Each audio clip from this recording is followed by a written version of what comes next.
नमस्कार दोस्तों, आप सभी लोगों का स्टडी IQ अकेडमी स्वागत है। सभी पीटीईटी वाले विद्यार्थियों का जो पेपर है 15 जून को, उसके लिए महत्वपूर्ण क्लासें लेके आ गया हूं। आप सभी विद्यार्थियों के लिए आज से धमाके के साथ जो है पीटीईटी की क्लासें शुरू हो रही है। जैसा कि आप लोगों ने देखा होगा, हमारे जो है बीएसटीसी में सारे के सारे प्रश्न हूबहू हमारे जो है पेपरों से आए हैं। जो हमने सॉल्यूशन करवाए थे उन्हीं से सारे के सारे प्रश्न आए थे।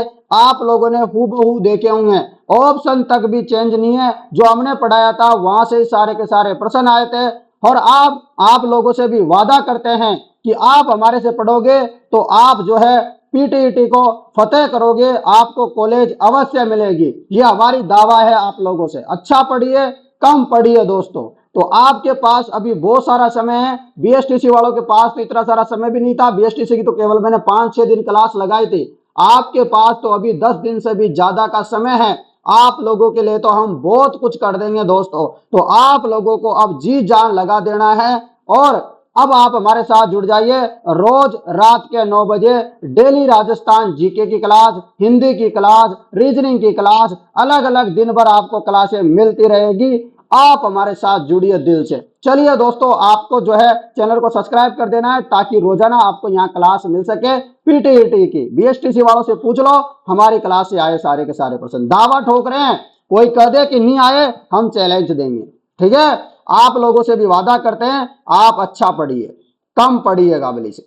चलिए दोस्तों, पहला क्वेश्चन, कावड़ बनाने के लिए कौन प्रसिद्ध है? अभी बहुत शानदार प्रश्न करवाऊंगा आपको, जो इंपॉर्टेंट होंगे ना इस पेपर में से वह करवाऊंगा। तो कावड़ बनाने के लिए कौन प्रसिद्ध है? तो आपको बता दूं, कावड़ बनाने के लिए मांगीलाल मिस्त्री जो है प्रसिद्ध है। कौन? मांगीलाल मिस्त्री। अगला प्रश्न, भरतपुर प्रजामंडल कहां स्थापित किया गया था? तो भरतपुर प्रजामंडल की स्थापना कहां हुई थी? बताइए। भरतपुर प्रजामंडल की स्थापना कहां हुई थी? बताइए।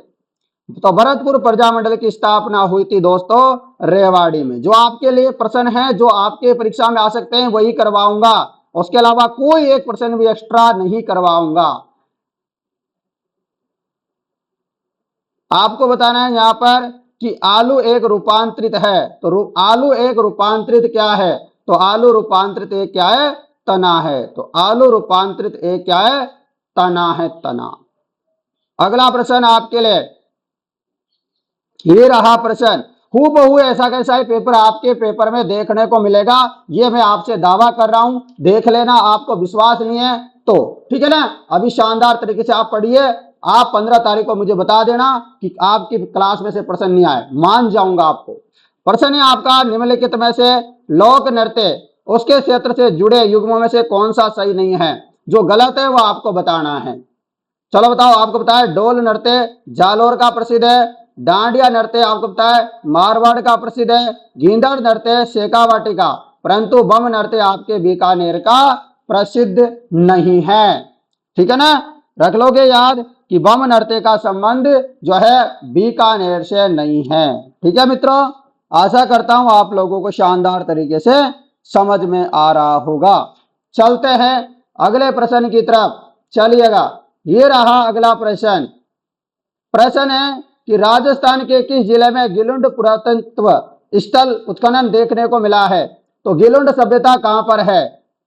गिलुंड सभ्यता कहां है? तो गिलुंड सभ्यता अपने राजसमंद में है, बनास नदी के किनारे। कहां पर? बनास नदी के किनारे राजसमंद में स्थित है, याद रखना। अगला प्रश्न आपके लिए प्रश्न है कि सौर ऊर्जा उत्पादन में प्रथम स्थान पर स्थापित राजस्थान रूपटॉप सौर ऊर्जा संयंत्र किस स्थान पर है?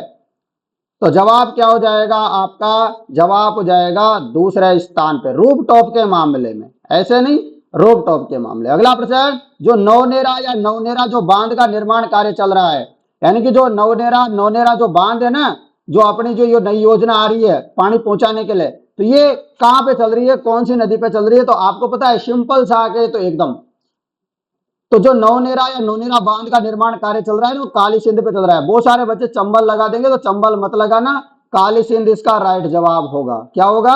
काली सिंध इसका राइट जवाब होगा। अगले प्रश्न की तरफ चलते हैं। आपके लिए अगला प्रश्न ये रहा। दोस्तों आपको दिख नहीं रहा होगा तो मैं थोड़ा सा इधर कर देता हूं, लीजिएगा। अब दिख गया एकदम टकाटक, चलिएगा। तो बताइएगा अब इस प्रश्न का जवाब। आपको बताना है निम्न में से किस प्रशस्ति के रचयिता अत्रि और महेश है। दोनों बाप बेटे हैं, तो अत्रि और महेश, ठीक है ना, दोनों बाप बेटे हैं भाई। दोनों ने जो है किस प्रशस्ति की रचना की थी आपको बताना है। तो आपको बता दूं इन्होंने किस प्रशस्ति की रचना की थी, तो कीर्ति स्तंभ प्रशस्ति है, विजय विजय स्तंभ में उसकी इन्होंने रचना की थी। आपको ये इंपॉर्टेंट प्रश्न याद रखना चाहिए, बहुत ही इंपॉर्टेंट है।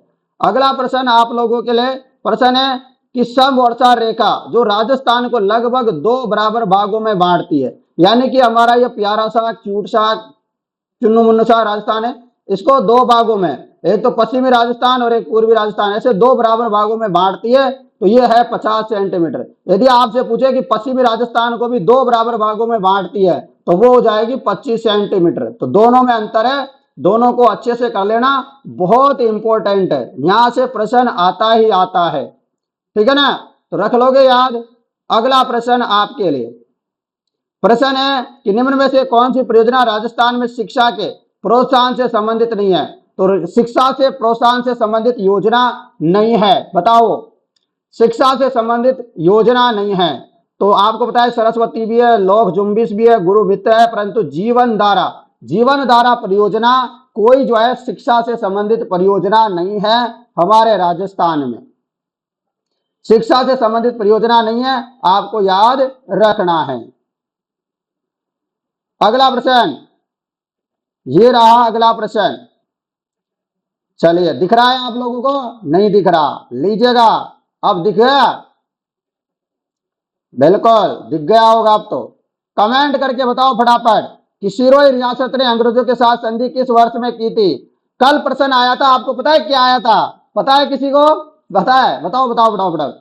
आपको पता है बीएसटीसी में क्या क्वेश्चन आया था, रिलेटेड इसी से था,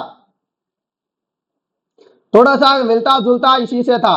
कैसा था, वहां क्वेश्चन आया था दोस्तों कि अंतिम रियासत कौन सी थी जिसने संधि की थी। तो उसमें प्रश्न में आंसर अपन को सिरोही देना था, और अंत में कौन सी थी और सन क्या था, सन क्या था, तो सन था 1823, और अंत में साइन करने वाली जो रियासत थी, संधि करने वाली रियासत थी, वो सिरोही थी। ये बात भी आप याद रखना सिरोही के बारे में।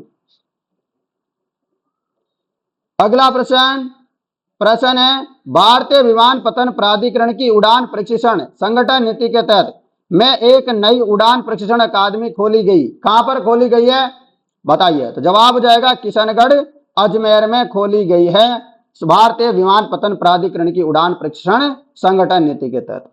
अगला प्रश्न ये रहा प्रश्न, बहुत बढ़िया प्रश्न है कि निम्न में से बीकानेर का स्थापना दिवस कौन सा है। तो मैं आपको बहुत बार बता चुका हूं कि जो बीकानेर का स्थापना दिवस है वो कब आता है, अक्षय तृतीया के दिन जो है बीकानेर का स्थापना दिवस मनाया जाता है। अगला प्रश्न है कसुमल रंग का अर्थ है, ये क्वेश्चन इंपॉर्टेंट है और बहुत बार आ जाए तो बच्चे गलत कर देते हैं। कसुमल रंग का क्या अर्थ होता है, कसुमल किस टाइप का रंग का होता है, तो कसुमल का अर्थ होता है लाल रंग, क्या होता है, रेड कलर, लाल रंग, ठीक है। अगला प्रश्न है सीताबाड़ी का मेला मुख्यतः जनजाति से संबंधित है। ये कल प्रश्न आया था बीएसटीसी में, वहां प्रश्न आया था कि सीताबाड़ी का मेला कहां लगता है, ऐसा प्रश्न आया था, 12 में लगता है। आपसे पूछा जाएगा, देखो प्रश्न आपको पता है आपका पेपर भी जो वर्धमान यूनिवर्सिटी है वही करवा रही है, इनका पेपर भी उन्होंने करवाया था। तो आपके प्रश्न ऐसे ही आएंगे, आप अच्छे से बीएसटीसी वाले दोनों पारी के प्रश्नों को लगा लेना। पहली बात तो मैं करवा दूंगा उनको, चिंता मत करो ना, सब करवा दूंगा मैं उनके।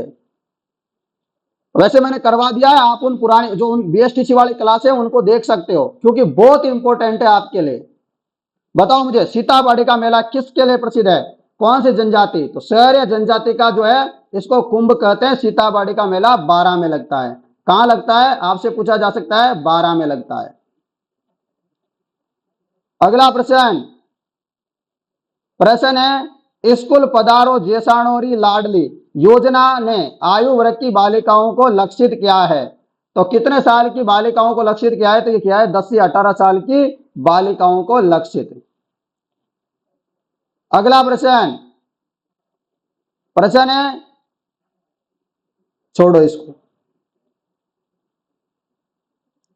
साइंस के भी तो कोई कोई क्वेश्चन आ ही जाते हैं आपके एक दो गलती से, तो देख लेते हैं इसको भी। वह गुण जो कि कार्बनिक यौगिकों की शुद्धता का मापदंड है। आपको बताना है कार्बनिक यौगिकों की जो शुद्धता होती है उसके मापदंड क्या है, तो उसका मापदंड हो जाएगा गलनांक। क्या हो जाएगा? गलनांक हो जाएगा। पृथ्वी यानी कि धरती पर अधिकतम तत्व घनत्व वाला तत्व पदार्थ कौन सा है, तो अधिकतम घनत्व वाला पदार्थ कौन सा है पृथ्वी में, तो वो जाएगा ओस्मियम। क्या हो जाएगा? ओस्मियम। तो साइंस के एक दो क्वेश्चन आते हैं ना, वो भी देख लेते हैं यहां से। अगला प्रश्न की तरफ चलते हैं। कोई काम का है क्या? बिल्कुल है काम का। एक प्रश्न कौन सा है? ये रहा, मिलाओ लगाओ फटाफट। कर्षण मृग अभ्यारण्य कहाँ स्थित है, तो कर्षण मृग अभ्यारण्य आपको पता है ताल छापर में। ताल छापर कहां पर है, तो ताल छापर जगह जो पड़ती है वो अपने पड़ती है चूरू में। तो ताल छापर अभ्यारण्य कृष्ण मृग के लिए प्रसिद्ध है, इंपॉर्टेंट है, आपको याद रखना है।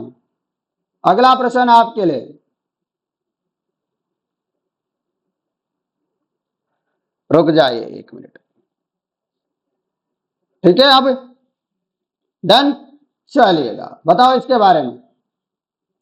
प्रश्न है कि राजस्थान में बायोमास ऊर्जा के उत्पादन है तो विशाल संभावनाएं किस कारण है। आपको बताना है कि राजस्थान में जो बायोमास होती है ना, तो ये बायोमास ऊर्जा उत्पादन है तो विशाल संभावनाएं क्यों है, यहाँ पर संभावनाएं क्यों बताई जाती है कि यहाँ पर बायोमास का उत्पादन किया जा सकता है, अच्छे से बताओ। तो ये इसलिए बताया जाता है संभावना इसलिए क्योंकि सूखी लकड़ियां जैसे सरसों की लकड़ियां एवं पशुधन हमारे राजस्थान में बहुत है। अब इसको छोड़ दीजिएगा। अगला प्रश्न आप लोगों के लिए, चलिएगा बताइए फटाफट से। आपके लिए बहुत इंपॉर्टेंट मैं प्रश्न करवाऊंगा आज, ठीक है ना। अंत तक करना, थोड़ी क्लास लंबी हो जाएगी। प्रश्न है राजस्थान की दूसरी मीराबाई, मीरा संत रानाबाई का जन्म कहां हुआ। तो राजस्थान की दूसरी मीरा कौन है, ऐसा भी प्रश्न आ जाए तो याद रखना है रानाबाई है। राजस्थान की दूसरी मीराबाई रानाबाई है। पहली मीराबाई तो खुद मीराबाई है। आपको बताना है रानाबाई का संबंध कहां से है, तो रानाबाई का जो संबंध है वह हरनावा गांव नागौर से है। कहां से? हरनावा गांव नागौर से है। रख लोगे याद? चलो चलिएगा। अगला प्रश्न आपके लिए ये रहा। प्रश्न है कि निम्न में से राजस्थान के कौन से बाग में थार पारकर गाय पाई जाती है। थार पारकर का मतलब होता है थार के पास में, ठीक है। थार पारकर का मतलब समझो थार के पास में, यानी कि पश्चिमी एरिया में पाई जाती है, पश्चिमी राजस्थान में पाई जाती है, याद रख लेना।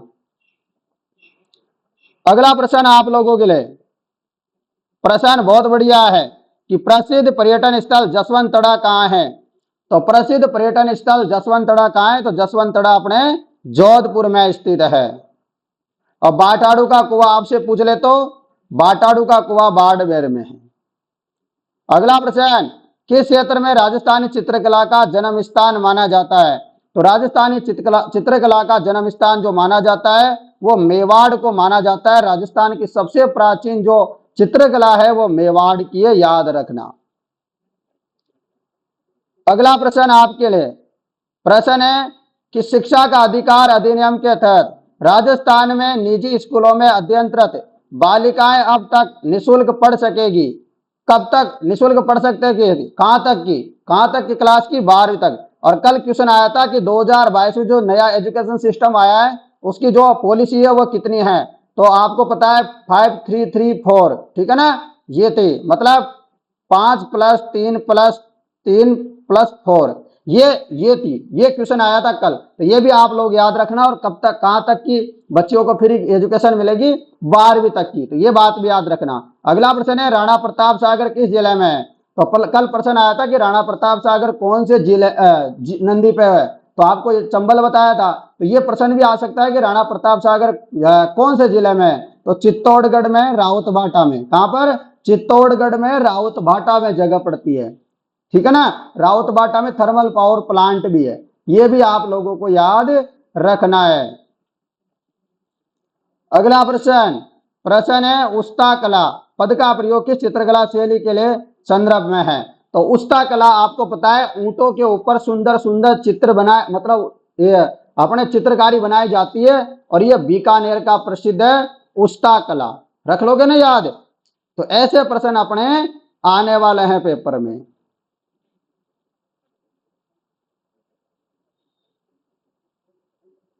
अगला प्रश्न बहुत बढ़िया प्रश्न है राजस्थान में पैरा एथलेटिक्स को बढ़ावा देने के लिए किन दो शहरों में आवासीय पैरा स्पोर्ट्स अकादमी स्थापित की जाएगी? तो स्पोर्ट्स अकादमी स्थापित की जाएगी, आवासीय पैरा स्पोर्ट्स अकादमी स्थापित की जाएगी, आपको बताना है। चलिए क्या होगा जवाब? तो जवाब हो जाएगा जोधपुर जयपुर। क्या हो जाएगा? जोधपुर एवं जयपुर इसका सही जवाब होगा। अगला प्रश्न है 18 अप्रैल 1948 को संयुक्त राजस्थान का उद्घाटन किसने किया था?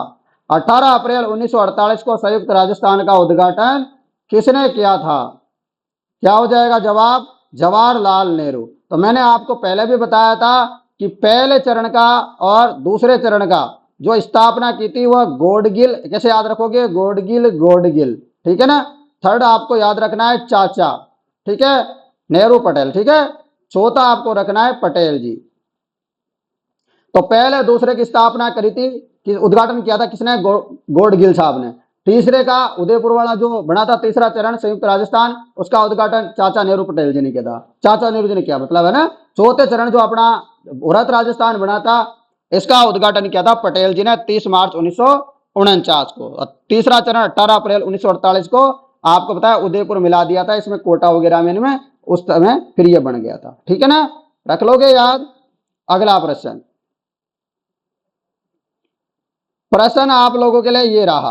प्रश्न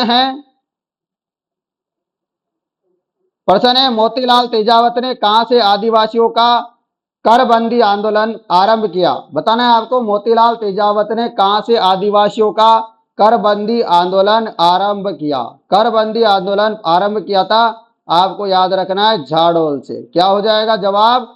झाडोल इसका राइट आंसर होगा। अगला प्रश्न आप लोगों के लिए बहुत महत्वपूर्ण प्रश्न है कि डेगाना की खान राजस्थान के किस जिले में स्थित है? तो डेगाना की खान आपको पता है डेगाना की खान नागौर में है। कहां पर है? नागौर आपका सटीक जवाब होगा। अगला प्रश्न प्राकृतिक वर्ण का सिद्धांत किसने दिया था? प्राकृतिक वर्ण का सिद्धांत दिया था डार्विन साहब ने। प्राकृतिक वर्ण का जो सिद्धांत दिया था वह डार्विन महोदय ने दिया था। दोस्तों आप सोचिए, मतलब मैं लगातार आपको बताया चतुर्श्रेणी कर्मचारी की भी तैयारी करवा रहा हूं। आप में से कोई विद्यार्थी यदि चतुर्श्रेणी कर्मचारी की तैयारी कर रहा है तो शाम को 7 बजे रेगुलर क्लास होती है। लगभग 6 महीनों से रेगुलर क्लास हो रही है। यदि आप में से कोई विद्यार्थी इंटरेस्टेड है या आपके छोटे बड़े भाई बहन भी कोई भी चतुर्श्रेणी कर्मचारी की तैयारी कर रहा है तो शाम के 7 बजे क्लास को लेना बिल्कुल भी ना भूलना भाई, ठीक है। तो ये मेरा आप लोगों से निवेदन है, अपने जो विद्यार्थी है उनको मैं बता देता हूं कि आपको चतुर्श्रेणी कर्मचारी की यदि तैयारी कर रहे हो तो आप उसको भी चालू रखिएगा। प्रश्न है अगला आपके लिए कि निम्न में से कौन सी नदी 12 जिले में प्रवाहित नहीं होती है? और पीटीटी वाले विद्यार्थी भी शाम को 7 बजे वाले जो जीके की क्लास होती है उसको ले सकते हैं, वो इंपॉर्टेंट है आपके लिए भी। निम्न में से कौन सी नदी 12 जिले में प्रवाहित नहीं होती है? आपको बताना है कि 12 जिले में जो नदी प्रवाहित नहीं होती है उसके बारे में बताओ। तो जवाब हो जाएगा कुराल। क्या होगा? कुराल। अगला प्रश्न निम्न में से कौन सा आभूषण गले में नहीं पहनते हैं? तो कौन सा देखो 12 जिले में पार्वती भी बहती है, कुन्नू बहती है, परवन बहती है, ठीक है, कुराल नहीं बहती। अगला प्रश्न गले में जो आभूषण नहीं पहना जाता वह कौन सा है? आपको बताया क्या रखड़ी को गले में पहनते हैं क्या? बिल्कुल, रखड़ी को गले में नहीं पहनते हैं, रखड़ी को सिर में पहनते हैं। तुलसी, सरी, तिमणिया ये गले के आभूषण है। अगला प्रश्न है फेदम किसकी इकाई है? तो फेदम आपको पता है गहराई मापने का यंत्र होता है। क्या? जल की गहराई मापने का यंत्र होता है फेदम। अगला प्रश्न आप लोगों के लिए, अगले प्रश्न में आप आंसर दीजिए, तब तक मैं पानी पी लेता हूं। आप 50वें नंबर 51वें नंबर का आंसर दीजिए, तब तक मैं पानी पी लेता हूं, ठीक है दोस्तों। जल्दी से आप इसका जवाब देते रहिए।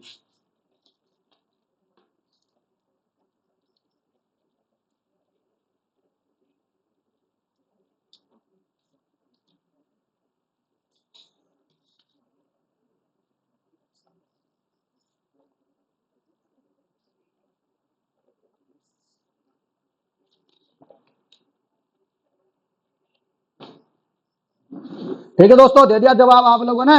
कमेंट कर दिया करो यार ऐसे फटाफट फटाफट, जल्दी से बताओ। तो बताओ, बालातल सभ्यता का उत्खनन किसके निर्देशन में हुआ? तो बालातल सभ्यता का उत्खनन हुआ था बीएन मिश्र के निर्देशन में। किसके निर्देशन में? बीएन मिश्र के निर्देशन में इसका जो है क्या हुआ था, आपको याद रखना है, उत्खनन हुआ था बीएन मिश्र के निर्देशन में। अगला प्रश्न, प्रश्न है रणथंभौर के चौहान राजवंश का संस्थापक कौन था? रणथंभौर के चौहान राजवंश का संस्थापक कौन था? तो आपका जवाब हो जाएगा गोविंद देव, गोविंदराज। ठीक है, जो रणथंभौर के चौहान वंश था, इनका जो स्थापना करी थी पृथ्वीराज चौहान तृतीय। पृथ्वीराज चौहान तृतीय के बारे में जानते होंगे, जो अजमेर में जबरदस्त युद्ध वगैरह लड़े थे, उनका बेटा था गोविंदराज। ये जो है रणथंभौर चला गया था और वहां पर जाकर के इन्होंने चौहान वंश की नींव रखी थी, आपको याद रखना है, रख लोगे। अगला प्रश्न, प्रश्न है राजस्थान के किस क्षेत्र में पन्नदारी मोदक प्रसिद्ध है? पन्नदारी मोदक कहां पर प्रसिद्ध है आपको बताना है। तो पन्नदारी जो मोदक है वो अपने बीकानेर में। पन्नदारी मोदक कहां है? बीकानेर में स्थित है पन्नदारी मोदक। ठीक है, अगला प्रश्न, प्रश्न है रणकपुर के जैन मंदिर का शिल्पी कौन था? तो रणकपुर के जैन मंदिर का शिल्पी मैं बहुत बार बता चुका हूं, दीपा, या इसमें कभी कभी नाम मिलता है आपको देपाक। ठीक है ना, तो देपा या देपाक दोनों आपका सही जवाब होगा। रणकपुर के जैन मंदिर इंपॉर्टेंट है इसलिए बता दिया। अगला प्रश्न आपके लिए ये रहा। अगला प्रश्न, प्रश्न है रावण हत्या किसका मुख्य वाद्य यंत्र है? रावण हत्या किसका मुख्य वाद्य यंत्र है? रावण हत्या दोस्तों भोपों का मुख्य वाद्य यंत्र है। किसका? भोपों का। चलिएगा अगला प्रश्न में चलते हैं। यहां पर ये रहा अगला प्रश्न, हमेल शरीर के किस अंग में पहना जाने वाला आभूषण है? तो हमेल को अपन जो है कहां पहन, मतलब महिलाएं कहां पहनती है हमेल को? हमेल को महिलाएं पहनती है अपने गले में। कहां पहनती है? गले में पहनती है हमेल को। ठीक है ना दोस्तों, अच्छा सा प्यारा सा क्वेश्चन आ चुका है आपके सामने, बताइए फटाफट। ठीक है, जवाब दीजिए भाई, जवाब देने में कोई कंजूसी नहीं होने की। काजरी का अवस्थित है, तो काजरी आपको पता है जोधपुर में। काजरी के अलावा आपको याद रखना है आफरी। क्या याद रखोगे? आफरी। तो काजरी हो गया, आफरी हो गया, यह जोधपुर में है। उसके अलावा राजीव गांधी फिनटेक डिजिटल, जिसका मुख्यालय कहां है? तो ये भी जोधपुर में। अगला प्रश्न, एक जैसे 9 महल किस किले में बने हुए हैं? तो एक समान 9 महल कहां पे बने हुए हैं? तो आपको बता दूं, एक जैसे 9 महल जो बने हुए हैं वह नाहरगढ़ के किले में बने हुए हैं, जयपुर में। कहां पर? नाहरगढ़ के किले जयपुर में। अगला प्रश्न आपके लिए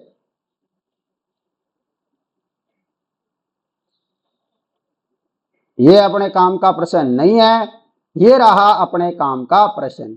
चलो बताओ फटाफट, निम्नलिखित में से मारवाड़ के शासकों में दिए गए मारवाड़ का महाराणा प्रताप किसे कहते हैं? तो मारवाड़ का महाराणा प्रताप या मारवाड़ का अग्रगामी किसको कहते हैं? तो मारवाड़ का प्रताप, ठीक है, मारवाड़ का महाराणा प्रताप या महाराणा प्रताप का अग्रगामी, ये राव चंद्रसेन के बारे में कहा जाता है, आपको याद रखना है।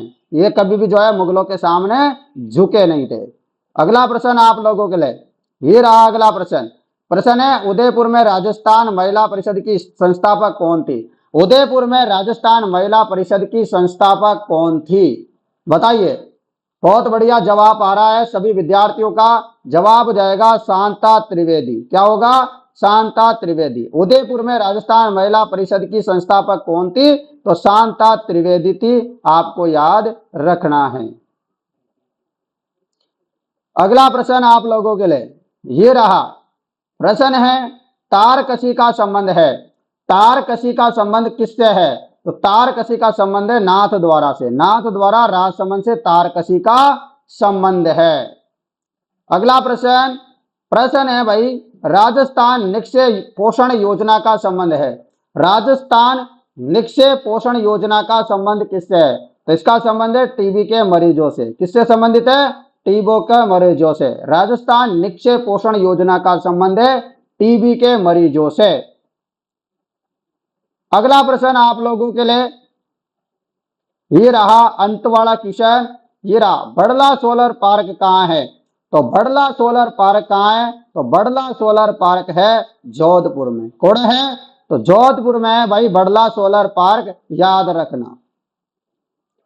अगला प्रश्न, प्रश्न है मारवाड़ राज्य में किस प्रकार के सामंतों को रेख, हुक्मनामा और चाकरी 3 पीढ़ियों के लिए मुक्त किया जाता था? आपको बताना है मारवाड़ राज्य के किस प्रकार के जो सामंत होते थे उनकी रेख हो गई, हुक्मनामा हो गया, चाकरी से, इनसे 3 पीढ़ियों तक मुक्त किया जाता था। तो किसको किया जाता था 3 पीढ़ियों तक मुक्त? बताइए, फटाफट से इसका जवाब दीजिएगा। जवाब हो जाएगा राजवी को। किसको?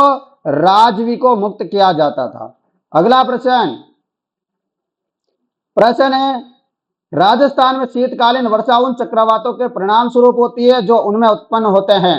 तो कहां पर उत्पन्न होते हैं ये? जवाब हो जाएगा भूमध्य सागर। ऐसा प्रश्न कल बीएसटीसी में भी आया था, पश्चिमी विक्षोभ आया था ना।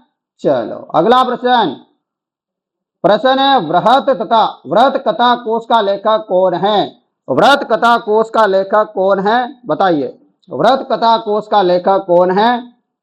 जल्दी से कमेंट कीजिएगा। वृहत कथा कोश के लेखक है, जवाब जाएगा हरिसेन जी। कौन है? हरिसेन, सही जवाब होगा।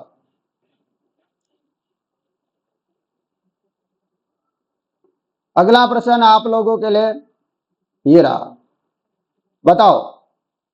प्रश्न है कि राजस्थान के कितने जिले पाकिस्तान की सीमा के सहारे हैं? बताओ, अभी नए के अनुसार बताना है ये प्रश्न, तो अभी नए के अनुसार बताना है। पहले 4 हुआ करते थे, अभी 5 है। कौन कौन से हैं आपको बता दूं। आपको पता है एक जैसलमेर है, एक गंगानगर है, बाड़मेर है, बीकानेर है और उसके अलावा फलोदी है। रख लोगे याद? 5 जिले हैं। कितनी सीमा मिलती है पाकिस्तान के साथ? 1070 किलोमीटर, याद रख लेना। प्रश्न है आपका अपरूप का प्रत्येक रूप भिन्न होता है। तो जो अपरूप होता है उसका प्रत्येक रूप क्या होता है? भिन्न होता है भौतिक गुणों में। याद रखो तो रख लेना, ऐसे बता दिया मैंने। जो इंपॉर्टेंट है बता देता हूं। बैसरोडगढ़ में से बिजोलिया के बीच स्थित पठार को क्या कहते हैं? यानी कि बैसरोडगढ़ से लेकर के जो बिजोलिया के मध्य जो पठारी प्रदेश है उसको क्या कहते हैं? तो उसको कहते हैं भाई ऊपर माल का पठार। तो बैसरोडगढ़ से लेके बिजोलिया तक को ऊपर माल का पठार कहते हैं। अगला प्रश्न आपके लिए ये रहा। अगला प्रश्न, प्रश्न है कि निम्नलिखित में से किस लोक देवता को ऊंटों का देवता मानते हैं? तो ऊंटों के लोक देवता के रूप में आपको पता है पापू जी को मानते हैं। और आपको इनके बारे में अच्छे से याद रखना है कि ऊंट लाने का जो सबसे पहले श्रेय जाता है राजस्थान में वो पापू जी महाराज को जाता है। ऊंट के जो आराध्य देव मानती है वो जाति है रायका, यानी कि रेबारी जाति। ये आपको याद रखना। ऊंट के यदि कोई बीमारी हो जाए तो पापू जी महाराज की पूजा करते हैं, पापू जी की जो है फड़का वाचन करते हैं। तो इतनी बात आप याद रख लेना। अगला प्रश्न आपके लिए प्रश्न है कि राजस्थान में प्रथम पर्यटन नीति कब आई थी? तो राजस्थान में प्रथम पर्यटन नीति कब आई थी? तो ये 2001 में आई थी प्रथम पर्यटन नीति। अगला प्रश्न, निम्नलिखित में से किस बोली पर गुजराती भाषा का स्पष्ट प्रभाव देखने को मिलता है? तो गुजराती भाषा का जो स्पष्ट प्रभाव मिलता है वो वागड़ी बोली पर देखने को मिलता है। किस पर? वागड़ी बोली पर। अगला प्रश्न है भाई आपके लिए ये रहा। प्रश्न है राजस्थान में प्रसिद्ध सोने चांदी की हवेली कहाँ है? तो राजस्थान में जो प्रसिद्ध है सोने चांदी की हवेली वह कहाँ है? तो राजस्थान में प्रसिद्ध सोने चांदी की हवेली मानसर झुंझुनू में। कहां पर है? मानसर झुंझुनू में। आपको याद रखना है कि सोने चांदी की हवेली कहां है? मानसर झुंझुनू में। अगला प्रश्न आपके लिए कि राजस्थान में पंचवर्षीय योजना की शुरुआत कब हुई? राजस्थान में पंचवर्षीय योजना की शुरुआत कब हुई आपको बताना है। तो राजस्थान में पंचवर्षीय योजना की शुरुआत कब हुई बताइए फटाफट। सभी का जवाब आना चाहिए। जवाब हो जाएगा 1951 से 52। 1951-52 आपका सही जवाब होगा। राजस्थान में पंचवर्षीय योजना की शुरुआत हुई। अगले प्रश्न की तरफ चलते हैं। ये रहा अगला प्रश्न कि निम्नलिखित में से राजस्थान में कौन सी जल संरक्षण की परंपरागत विधि नहीं है। तो जल संरक्षण की जो है परंपरागत विधि नहीं है, बताइए। तो आपको बताया टोबा भी होती है, जोड़ होता है, नाली भी है, परंतु मतलब नाड़ी भी है, नाली नहीं है। नाड़ी जो है राजस्थान में कोई परंपरागत जल संरक्षण की कोई विधि नहीं है। रख लोगे याद, तो आपको ये याद रखना है। अगला प्रश्न, कुछ प्रश्न और बच रहे हैं दोस्तों, उसके बाद आपकी क्लास का दी एंड हो जाएगा। तब तक आप क्लास को अच्छे से देखते रहिएगा। प्रश्न होगा आपके लिए कि मान सीमा भ्रंश में नहीं गुजरता है। तो मान सीमा भ्रंश है जो कहां से होके नहीं गुजरता है, आपको याद रखना है उदयपुर से होके। और कभी कभी आता है कि मान सीमा भ्रंश किस किस के सहारे से गुजरता है, तो आपको याद रखना है बूंदी और सवाई माधोपुर। ठीक है, ये आपको याद रखना है, क्योंकि क्वेश्चन ऐसा भी मैंने देख रखा है, बहुत बार आ रखा है। ठीक है, चलिएगा दोस्तों। अगला प्रश्न, 84 खंभों की छतरी कहां स्थित है। तो 84 खंभों की छतरी बूंदी में है, और आपको बता दूं 80 खंभों की छतरी अलवर में है। कहां है? 80 खंभों की छतरी अलवर में, याद रखना, मुसी महारानी की छतरी है। उसके अलावा आपसे पूछे बाला किला, ये भी आपके अलवर में है। अगला प्रश्न, पिछवाई चित्रण किस चित्रकला शैली से संबंधित है। तो पिछवाई आपको पता है नाथ द्वारा राजसमंद से संबंधित है, और यहां पर भगवान श्री कृष्ण के चित्र मिलते हैं देखने को। ठीक है, अगला प्रश्न आपके लिए, बताइए। ये रहा प्रश्न, मारवाड़ के राठौड़ राजवंश का संस्थापक। तो मारवाड़ के राठौड़ राजवंश का संस्थापक, कोई कोई राव जोधा लगाएगा, लगा दो भाई फटाफट। राव जोधा बिल्कुल भी नहीं होगा, गलती मत करना, राव सिंहा होगा। केवल राव जोधा तो ये राजा है, कौन सा राजा है, जिन्होंने जोधपुर शहर को बचाया, मेहरानगढ़ के किले का निर्माण करवाया, इतना याद रख सकते हो। परंतु जो मारवाड़ के राठौड़ राजवंश का संस्थापक है ना, वह राव सिंहा है।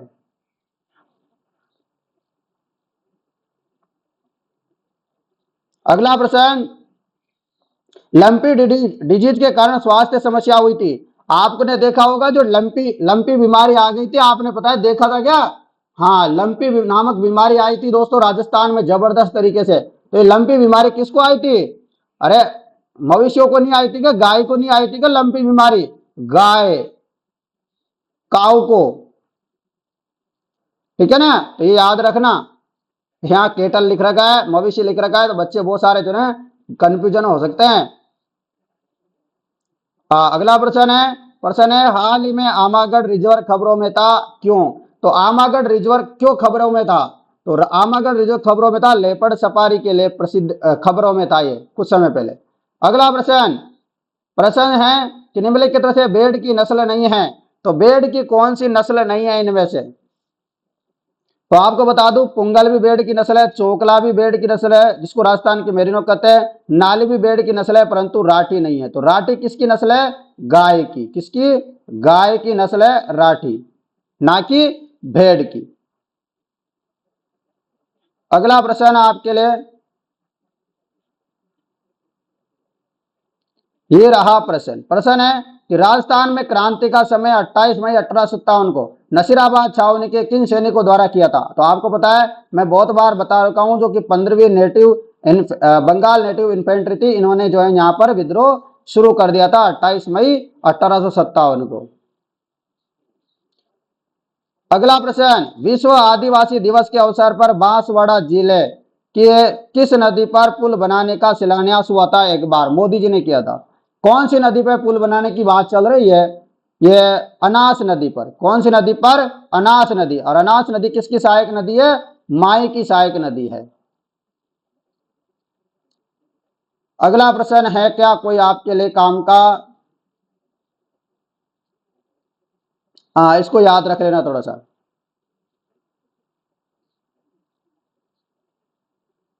चलो बताओ फटाफट। प्रश्न है, दो खेल पुरस्कारों गुरु वशिष्ठ पुरस्कार और महाराणा प्रताप पुरस्कार की जो राशि दी जाती थी पहले 1 लाख से बढ़ा के कितने रुपए कर दिए? तो 1 लाख से बढ़ा के कितने रुपए कर दिए? अब 5 लाख रुपए। 1 लाख से बढ़ा के 5 लाख रुपए हो गई है। अब अगला प्रश्न आपके लिए प्रश्न है कि खेजड़ी वनस्पति प्रजाति, जो खेजड़ी वनस्पति प्रजाति है वृक्ष है, वनों में पाई जाती है। तो कहां पर, कौन से वनों में पाई जाती है? तो ये पाई जाती है उष्णकटिबंधीय कंटीले वनों में। तो दोस्तों मैंने आपको लगभग 70 प्रश्न करवाए हैं, जो कि आप लोगों के लिए पीटीईटी वाले विद्यार्थियों के लिए बहुत इंपॉर्टेंट है। 2025 का जो एग्जाम है आपका 15 जून को, इसके लिए ये क्लास ब्रह्मास्त्र साबित होगी। आप लोग खुद कहोगे मेरे से कि सर क्या जबरदस्त क्लास थी, मजा आ गया, आनंद आ गया, ऐसी क्लास हमें एक और चाहिए। यदि आज आपने ऐसा कमेंट किया तो कल आपको अच्छे से 1-2 क्लासें और मिलेगी। जितना हो सकता है मित्रों उतना आप इस क्लास को शेयर करने की कोशिश करना। मैं आप लोगों को उतना ही अच्छा पढ़ाऊंगा। और सभी विद्यार्थी टेलीग्राम ज्वाइन कर लो। क्या करो दोस्तों, मैं बता दूं आपको, आप एक काम करो, टेलीग्राम ज्वाइन कर लो, ठीक है ना। टेलीग्राम ज्वाइन कर लो, वहां पर आपको इसकी पीडीएफ मिल जाएगी, टेलीग्राम पे पीडीएफ मिल जाएगी। आप अधिक आपको कोई समस्या होती है तो आप इस नंबरों पे व्हाट्सएप मैसेज कर देना 80 58 59 87 08। और आपका कोई भी जानकार 4th क्लास भर्ती की तैयारी कर रहा है तो उनकी शाम को 7 बजे रोजाना फ्री क्लास होती है, शाम को 7 बजे डेली। और आप सभी विद्यार्थी भी शाम को 7 बजे वाली क्लास को ले सकते हो। तो चलिए दोस्तों, मुलाकात करेंगे आपसे नई क्लास के साथ। तब तक जय हिंद दोस्तों, जय भारत। आप सभी को मेरी तरफ से बेस्ट ऑफ लक अभी से, ठीक है। चलिए मिलते हैं कल आपसे एक और नई क्लास के साथ, ठीक है दोस्तों।